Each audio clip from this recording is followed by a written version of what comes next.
Economy crash in last 3 months of 2022. Hello viewers, welcome to my YouTube channel. Today in this video we will talk about the economy crash in last 3 months of 2022. However, before we start our countdown, we would appreciate it if you would subscribe to our YouTube channel and also press the bell icon. So, let's get started. Introduction. The economy has been on a roller coaster ride in the last few years and it doesn't seem to be slowing down anytime soon. In the last 3 months of 2022, the economy took a nosedive and crashed. This was caused by a variety of factors, including political instability, natural disasters, and trade disputes. As a result of the crash, many people lost their jobs, homes, and savings. The stock market also took a hit, causing billions of dollars in losses. While the economy has since recovered somewhat, it's still not back to its pre-crash levels. Here are some things you need to know about the economy crash of 2022 and its aftermath. Causes of the crash. There were a number of factors that contributed to the economy crash of 2022. One of the primary causes was political instability. In the months leading up to the crash,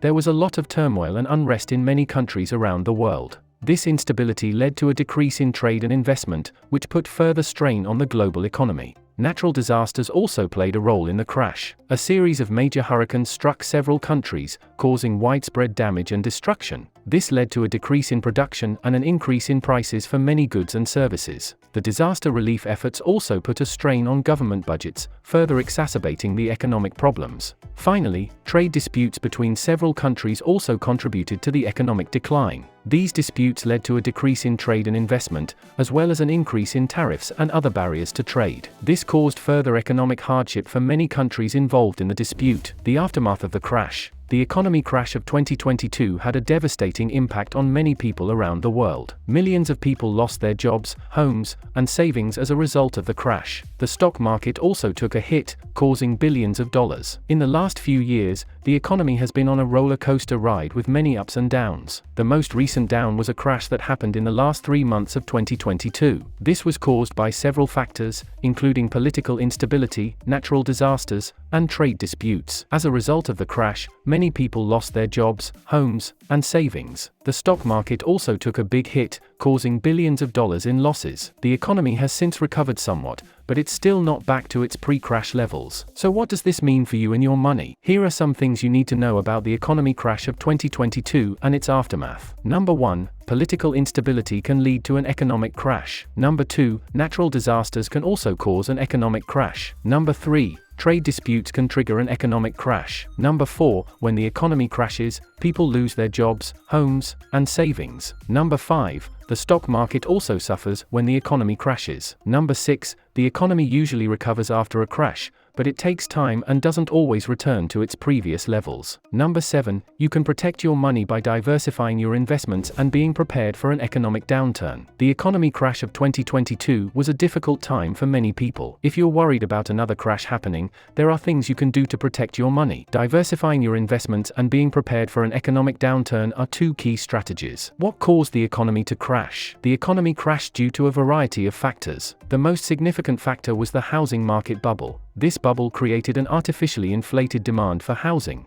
which led to reckless lending practices and over-leveraging by both borrowers and lenders. When the bubble finally burst, it caused a ripple effect throughout the entire economy. As consumers tightened their spending, businesses cut back on investment, and unemployment rose sharply. Other factors that contributed to the economic crash include high oil prices, rising food prices, and the subprime mortgage crisis. How long did it take for the economy to recover? It took several years for the economy to recover from the crash. The stock market began to rebound in 2009, and by 2013, the economy was growing at a moderate pace. However, many people continue to feel the effects of the crash, as unemployment remains high and wages have not yet returned to their pre-crash levels. What policies were put in place to help the economy recover? A variety of policies were put in place to help the economy recover from the crash. The most significant policy was the Troubled Asset Relief Program, TARP, which provided billions of dollars in bailout money to banks and other financial institutions. Other policies included the stimulus package, which injected billions of dollars into the economy,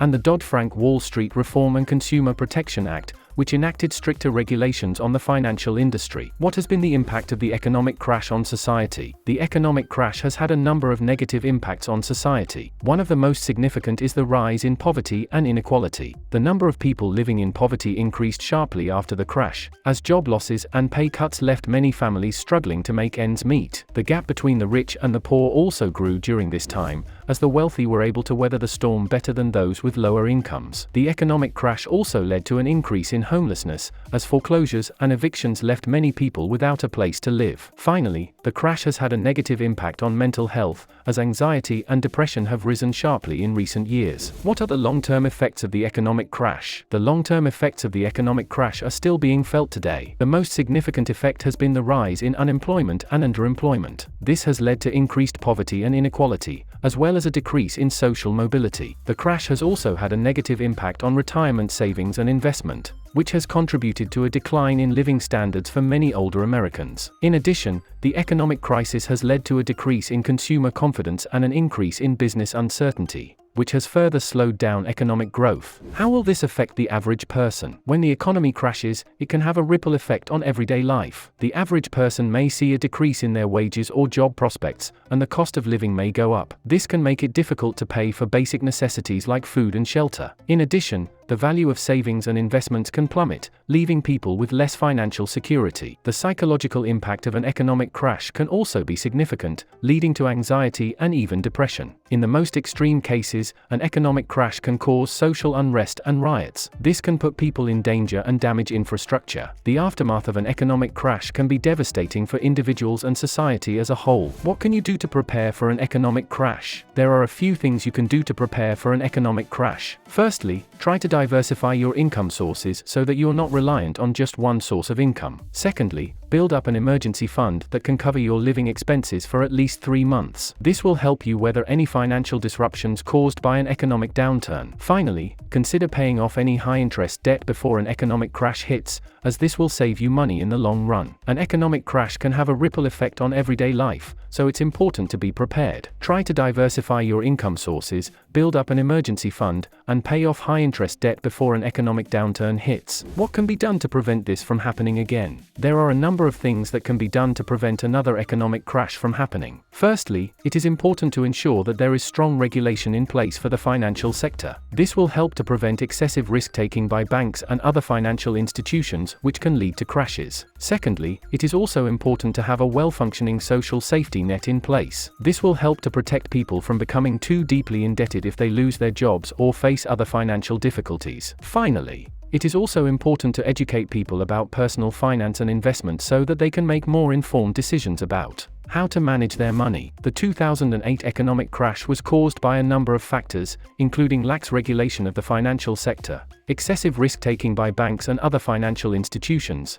and a lack of understanding among the general public about personal finance and investment. There are a number of things that can be done to prevent another economic crash from happening. Firstly, it is important to ensure that there is strong regulation in place for the financial sector. This will help to prevent excessive risk-taking by banks and other financial institutions, which can lead to crashes. Secondly, it is also important to have a well-functioning social safety net in place. This will help to protect people from becoming too deeply indebted if they lose their jobs or face other financial difficulties. Finally, it is also important to educate people about personal finance and investment so that they can make more informed decisions about how to manage their money. So this was our today's video. I hope you all liked this video. Don't forget to hit the like button and subscribe my channel, and also share it with your friends and family. We will be back soon with a new video. Till then, keep supporting and take care.